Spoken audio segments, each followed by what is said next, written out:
ناظرین، باب لد کے مقام پر یہودیوں نے 1960 میں ایک بہت ہی بڑا ایئرپورٹ بنایا جس کا نام بن گوریان ایئرپورٹ ہے۔ ایک چھوٹے سے گاؤں میں اتنا بڑا ایئرپورٹ بنایا جانا اور اس کی سیکیورٹی اتنی سخت رکھنا یقیناً اس بات کی طرف اشارہ کرتا ہے کہ یہ کوئی خاص مقام ہے۔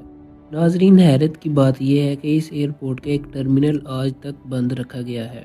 آئیے ناظرین، آپ کو اس کے بارے میں مزید انفارمیشن دیتے ہیں۔ ناظرین، سب سے پہلا سوال یہ ہے کہ باب لد کیا ہے؟ صحیح احادیث کے مطابق یہ وہ مقام ہے جہاں حضرت عیسیٰ علیہ السلام دجال کو ختم کریں گے۔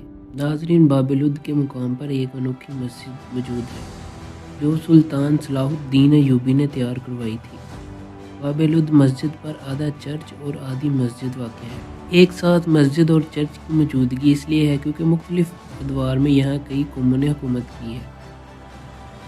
ناظرین، یہ علاقہ عیسائیوں کے پاس بھی رہا ہے اور مسلمانوں کے پاس بھی۔ دجال جو قرب قیامت میں بدترین فتنہ ہے وہ یہودی نسل سے ہوگا اور وہ انتہائی شعبدہ باز ہوگا اور اس کے ماتھے پر واضح طور پر کافر لکھا ہوگا۔ ناظرین، زیادہ تر عورتیں اس کی ساتھی ہوں گی اور وہ بہت تیزی سے سفر کر کے دنیا کے ہر کونے میں اپنی تبلیغ کر کے خدائی کا دعویٰ کرے گا۔ امام مہدی کے ظہور کے بعد دجال کا ظہور ہوگا۔ اس کے پیروکار پہلے ہی اپنی فوج تیار کر چکے ہوں گے، صرف دجال کی تاج پوشی کی رسم باقی ہوگی۔ ناظرین، اس کی فوج میں تمام کافر اور کمزور عقیدہ والے مسلمان شامل ہوں گے جن کا ایمان بہت ہی کمزور ہے۔ امام مہدی اندر ہی موجود ہوں گے کیونکہ وہ اکیلے اس کا مقابلہ نہیں کر سکیں گے۔ پھر جب وہ فجر کی نماز کی امامت کروانے لگیں گے تبھی حضرت عیسیٰ علیہ السلام کا ظہور ہوگا۔ وہ حضرت امام مہدی کے پیچھے نماز پڑھیں گے۔ دجال حضرت عیسیٰ علیہ السلام کو دیکھ کر ایسے گھلنے لگے گا جیسے نمک پانی میں پگھلتا ہے۔ حضرت عیسیٰ علیہ السلام اس کی فوج کا مقابلہ کر کے اسے شکست دیں گے اور اس دوران دجال بھاگ کر مقام لد تک پہنچ جائے گا اور یہاں اس کی فوج اس کو پناہ دے گی۔ اس سے پہلے کہ وہ فرار ہو، حضرت عیسیٰ علیہ السلام اسے مار کر وہیں کے ایک کنویں میں پھینک دیں گے۔ اس کی فوج سمیت اس کے بعد دنیا میں صرف ایک ہی مذہب ہوگا کیونکہ تمام کافر اور یہودی اس جنگ میں مارے جائیں گے۔ پھر حضرت عیسیٰ علیہ السلام حکومت کریں گے۔